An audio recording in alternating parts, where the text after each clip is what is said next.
ସବୁ ବାପାଙ୍କ ଭାଗ୍ୟରେ ଝିଅ ନଥାଏ। ଆମେ ସମସ୍ତେ ପଢୁଛେ ରାମାୟଣ। ସେହି ରାମାୟଣରୁ ରାଜା ଦଶରଥଙ୍କର ଦୁନିଆ ପାଇଁ ବାପାଙ୍କର ଉପଦେଶ ଠିକ ହଉଛି।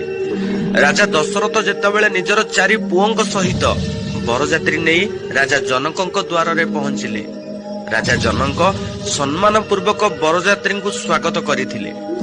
ତାପରେ ରାଜା ଦଶରଥ ସମସ୍ତଙ୍କ ଆଗକୁ ଯାଇ ଜନକଙ୍କ ପାଦ ଛୁଇଁ ପ୍ରଣାମ ନେଇଥିଲେ। ଚମକି ଯାଇ ଜନକ ରାଜା ଦଶରଥଙ୍କ ହାତ ଧରି କହିଲେ, ମହାରାଜା ଆପଣ ତ ବଡ ହେବେ, ବରପକ୍ଷ ଲୋକ, ଏମିତି ଭୁଲ କାହିଁକି କଲେ? ଜନକଙ୍କ କଥା ଶୁଣି ରାଜା ଦଶରଥ ଖୁବ୍ ସୁନ୍ଦର କଥାଟେ କହିଥିଲେ। ମହାରାଜା ଆପଣ ଦାତା ଅଟନ୍ତି, କନ୍ୟା ଦାନ କରୁଛନ୍ତି। ମୁଁ ତ ଗ୍ରହିତା, ଆପଣଙ୍କ କନ୍ୟାକୁ ନେବାକୁ ଆସିଅଛି। ଏବେ ଆପଣ କୁହନ୍ତୁ ନା, ଦାତା ଏବଂ ଗ୍ରହିତା ମଧ୍ୟରୁ କିଏ ବଡ ଅଟେ? ଏହା ଶୁଣି ରାଜା ଜନକଙ୍କ ଆଖିରୁ ଲୁହ ଝରିବାକୁ ଲାଗିଲା। ଭାଗ୍ୟବାନ ସେ ଅଟେ ଯାହା ଘରେ ଅଛନ୍ତି କନ୍ୟା। ସବୁ କନ୍ୟାଙ୍କ ଭାଗ୍ୟରେ ପିତା ମିଳିଥାନ୍ତି, କିନ୍ତୁ ସବୁ ବାପାଙ୍କ ଭାଗ୍ୟରେ ଝିଅ ମିଳିନଥାଏ।